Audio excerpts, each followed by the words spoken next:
सुप्रभात छात्रों, कक्षा 9वीं विषय हिंदी में आपका फिर एक बार स्वागत है। यहाँ पे हम लोग आज कक्षा 9वीं विषय हिंदी में जो एक पाठ है जूलिया, पाठ क्रमांक 5 जूलिया, ये देखने वाले हैं। लेखक अंतोन चेखव जी ने यहाँ पे एक छोटे से नाटक के माध्यम से हमें जो बताने की कोशिश की है वो आज के समाज में बहुत आवश्यक है। तो चलिए हम और आप मिलके देखते हैं कि जूलिया लेसन में, जूलिया पाठ में हमें क्या सीखने के लिए मिलता है। ठीक है, प्रथम हम लोग देखते हैं लेखक परिचय, श्री अंतोन चेखव जी का परिचय। जन्म 19 जनवरी 1860 तगानरोग, रूस। मृत्यु 15 जुलाई 1904। यानी ये जो लेखक है वो रूस देश के लेखक हैं। रूस यानी आज का रशिया के लेखक है। ये बहुत पुराने लेखक है। 1860 से 1904 तक उन्होंने लेखन कार्य किया है। उनका उतना जो समय है, कार्यकाल है, उसमें उन्होंने बहुत अच्छी रचनाएं की है। क्या क्या रचनाएं की है परिचय में वापस एक बार देख लीजिए। अंतोन चेखव महान रूसी साहित्यकार। अंतोन चेखव प्रसिद्ध कथाकार और नाटककार थे। कथाकार और नाटककार थे। उनकी कहानियों में सामाजिक कुरीतियों का व्यंग्यात्मक चित्रण किया गया है। प्रमुख कृतियाँ ब्रीरी स्टोरी, द वाइफ उपन्यास, Anna on neck, bad business, the bird market, old age, Grisha आदि। कहानी इवानोव, द चेरी ऑर्चर्ड, नाटक आदि। यानी ये उनके क्या है, कुछ रचनाएं हैं जो उन्होंने की है। अभी उनकी विशेषता क्या है कि जो सामाजिक कुरीतियाँ हैं, सामाजिक कुरीतियाँ मतलब हमारे हिंदुस्तान में तो ऐसी बहुत सारी कुरीतियाँ थी, लेकिन बहुत सारे समाज सुधारकों ने उनको पूरी तरह से बंद करवा दिया। और आज परिस्थिति ये है कि उसके ऊपर कायदा है, कानूनी कार्रवाई हो सकती है अगर किसी ने इसको अपनाया या पूर्ण करने की कोशिश की या वापस दोबारा उसे दोहराया किसी के साथ भी, तो उनके ऊपर कानूनी कार्रवाई हो सकती है। पूरी तरह से बंद किया है। तो ये अंतोन चेखव जी भी उसी जैसे क्या है, जो कुरीतियाँ है, सामाजिक कुरीतियाँ, उनके विरोध में बोलने वाले एक लेखक है। ठीक है, तो उनकी प्रमुख कृतियाँ हम लोगों ने देखी है। अभी इस गद्य में, जूलिया इस पाठ में उन्होंने क्या कहा है, गद्य संबंधी बातचीत हम लोग करेंगे। एकांकी, इसका आकार छोटा होने के कारण इसमें एक ही कथा होती है। इसकी कथा व संवाद आदि से अंत रोचक और आकर्षक होते हैं। ये क्या है, एकांकी यानी छोटी सी नाटिका है, एकांकी है। प्रस्तुत एकांकी में रचनाकार ने दब्बूपन को त्याग कर अपने अधिकार न्याय के लिए सजग रहने हेतु प्रेरित किया है। अभी यहाँ पे छोटी सी एकांकी का महत्व क्या है कि आदि से यानी शुरुआत से अंत तक ये रोचक होती है।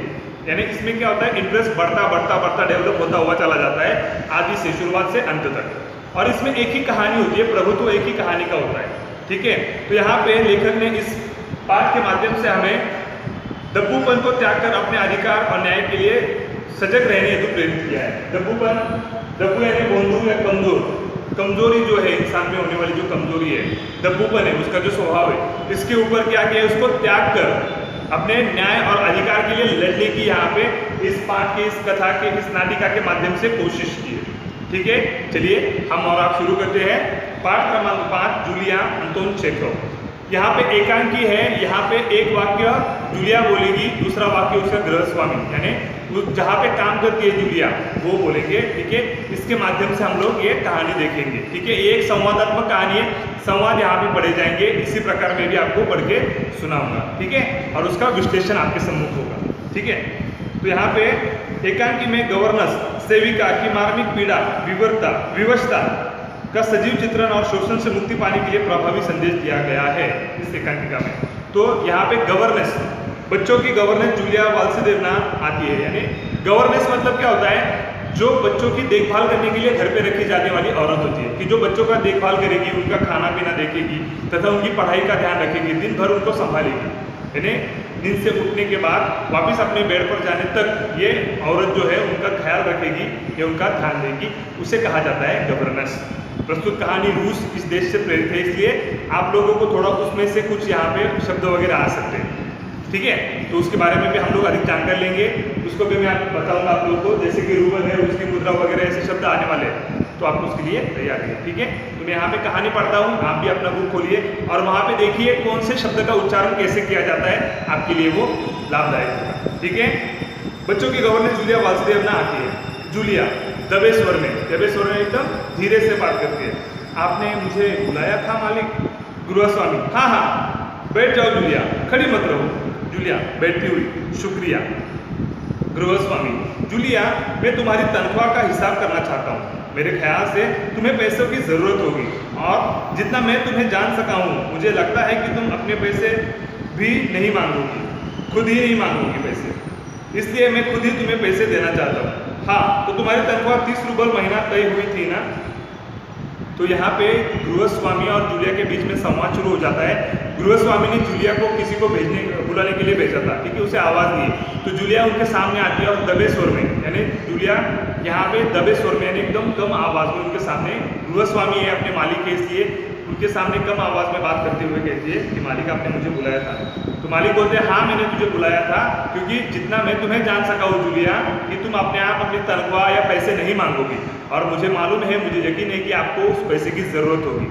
ठीक है, तो उसका हिसाब करने के लिए मैंने तुम्हें बुलाया है। ठीक है, अंत में मालिक कहते हैं कि आपकी तनख्वाह महीना 30 रूबल, रूबल यानी रूस की मुद्रा, जैसे अपने इंडिया में रुपया चलता है, अमेरिका का डॉलर चलता है, चाइना का येन चलता है, या ब्रिटेन का क्या चलता है, पाउंड चलता है। ठीक है, उसी तरह से रूस की मुद्रा क्या है, रूबल कहा जाता है उसे, रूस की मुद्रा को। तो यहाँ पे गृहस्वामी यानी जो मालिक है जूलिया के, उन्होंने उसकी तनख्वाह कितनी तय की है, 30 रूबल तय की है। अभी जूलिया आगे क्या उसका जवाब देती है, आगे देखते हैं। विनीत स्वर में, विनीत स्वर में मतलब जैसे हम लोग रिक्वेस्ट करते हैं ना, उसके जैसे स्वर में, जी नहीं मालिक 40 रूबल, जी नहीं मालिक 40 रूबल। जूलिया यहाँ पे क्या कहती है, मालिक 30 रूबल नहीं 40 रूबल तय हुई थी। अभी मालिक उसका जवाब देते हैं, नहीं भाई 30, ये देखो डायरी, पन्ने पलटते हुए मैंने इसमें नोट कर रखा है, मैं बच्चों की देखभाल और उन्हें पढ़ाने वाली हर गवर्नेंस को 30 रूबल महीना ही देता हूँ। तुमसे पहले जो गवर्नेंस थी उसे भी मैं 30 रूबल ही देता था। अच्छा, तो तुम्हारे यहाँ काम करते हुए 2 महीने हो गए हैं। जूलिया दबे सुर में, जी नहीं 2 महीने 5 दिन। तो यहाँ पे संवाद आगे बढ़ रहा है, अपनी कहानी भी शुरू हो गई है, एकांकियाँ या अपनी नाटिका यहाँ पे शुरू हो गई है। तो यहाँ पे जो मालिक है, गृहस्वामी है, उसे 30 रूबल तनख्वाह देने की या बात करता है कि हम लोगों ने ऐसा तय किया था, लेकिन जूलिया इससे क्या है, सहमत नहीं है। वो बोलती है विनीत स्वर में, एकदम शांति से दबे छोटे से स्वर में उनसे बात करती है कि जी नहीं मालिक 40 रूबल। तो मालिक उसे नकारते हुए कहता है कि 30 रूबल 40 रूबल नहीं 30 रूबल होती है, ये देखो मैंने डायरी में नोट करके लिखा है, और डायरी के कुछ पन्ने पलटते हुए उसे दिखाता है। ठीक है, तो यहाँ पे 30 रुपये दे लेते। तो वो कहता है उसका मालिक कि मैं मेरे बच्चों की देखभाल करने वाली हर गवर्नेंस को, तुमसे पहले भी जो गवर्नेंस यहाँ पे काम कर चुके हैं, उनको भी मैं 30 रूबल ही देता था, तो 40 रुपये की बात यहाँ पे आती ही नहीं है। ठीक है, तो जूलिया कहती है कि मालिक बोलता है कि 2 महीने हो चुके हैं तुम्हें यहाँ पे काम करते हुए। तो जूलिया वापस एकदम दबे स्वर में धीरे से बात करके बोलती है, नहीं मालिक 2 महीने और 5 दिन मेरे पूरे हो चुके हैं। हर दिन की तनख्वाह वहाँ पे दी जाती होगी, तो 5 दिन वो और ऐड कर देते हैं, उसमें मिला लेते हैं। तो आगे मालिक बोलते हैं, क्या कह रही हो जूलिया, ठीक 2 महीने हुए हैं भाई, मैंने डायरी में सब नोट कर रखा है। हाँ, तो 2 महीने के बनते हैं 60 रूबल, लेकिन 60 रूबल तभी बन सकते हैं जब महीने में तुमने एक भी दिन छुट्टी ना ली हो। तुमने इतवार को छुट्टी मनाई है, उस दिन तुमने कोई काम नहीं किया, सिर्फ कोल्या को घुमाने के लिए ले गई हो, और ये तो तुम भी मानोगे कि बच्चों को घुमाने के लिए ले जाना कोई काम नहीं होता। इसके अलावा तुमने 3 छुट्टियां और ली है, ठीक है ना। जूलिया दबे स्वर में, जी आप कह रहे हो तो ठीक है, रुक जाती है। तो यहाँ पे संवाद आगे बढ़ रहा है। तो यहाँ पे गृहस्वामी जो बात करता है, 5 दिन जो ऐड करती है जूलिया, 5 दिन बढ़ाती है, तो उसका गृहस्वामी कहता है कि बिल्कुल नहीं, यहाँ पे मैंने डायरी में नोट करके रखा है कि सिर्फ 2 ही महीने यहाँ पे आपको काम करते हुए हुए, सिर्फ 2 महीने हुए, तो 5 दिन की बात यहाँ पे होती नहीं। और 2 महीने भी तभी होंगे जब तुम लोगों ने आपने एक भी दिन छुट्टी नहीं मनाई, तो ही क्या होते हैं, कितने महीने होते हैं, 2 महीने होते हैं। तो आपने तो यहाँ इतवार को छुट्टी मनाई है, और कुछ दिन आप जब आए थे तो सिर्फ मेरे एक ही लड़के को, कोल्या को ही आप लोगों ने क्या किया है, आपने घुमाने के लिए ले गए। तो घुमाने ले जाना ये थोड़ी काम होता है, ये थोड़ी काम में आएगा। तो वो दिन भी उसने काट लिया है। तो जूलिया दबे स्वर में कहती है, ठीक है आप कह रहे हैं तो, और रुक जाती है। अगर आपने कहा है, आपने लिखा है तो ठीक ही होगा, मैं उसमें क्या कर सकती हूँ। ऐसा विनीत भाव और खुद के ऊपर अन्याय हो रहा है, समझ में आ रहा है यहाँ पे, फिर भी वो चुपके से वो अन्याय सहती है और बोलती है, आप लोगों ने लिखा ही होगा तो ठीक ही है।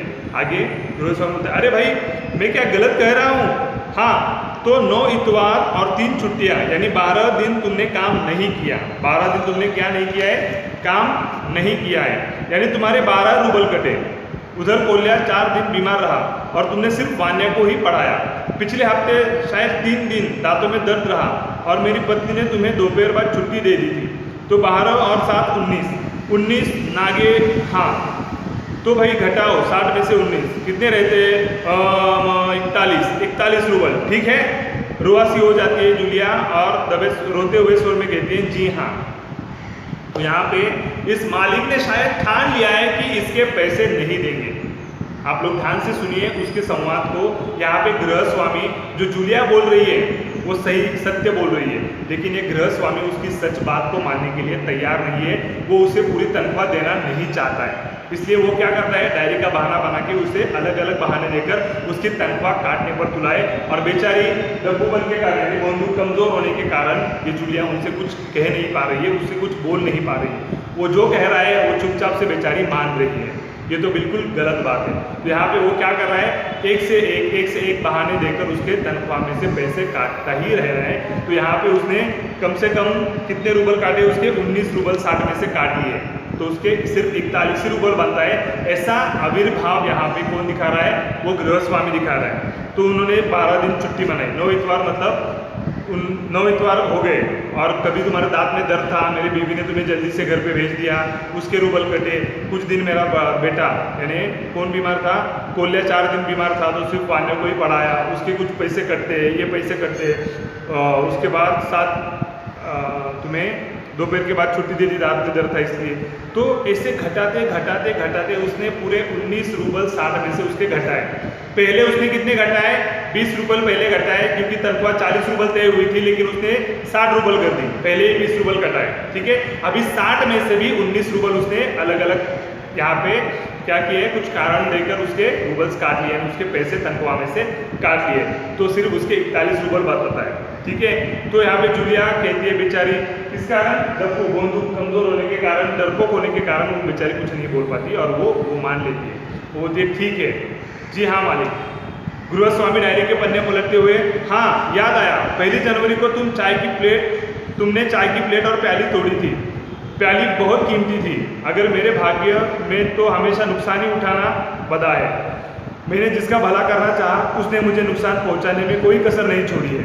खैर मेरा भाग्य, हाँ तो मैं प्याली के 2 रूबल काटूंगा। और अब देखो, उस दिन तुमने ध्यान नहीं दिया और वहाँ किसी टहनी की खरोच लगने से बच्चे की जैकेट फट गई, 10 रूबल उसके गए। इसी तरह तुम्हारी लापरवाही की वजह से घर की सफाई करने वाली नौकरानी मारिया ने वान्या के नए जूते चुरा लिए। रुक कर, तुम मेरी बात सुन भी रही हो या नहीं?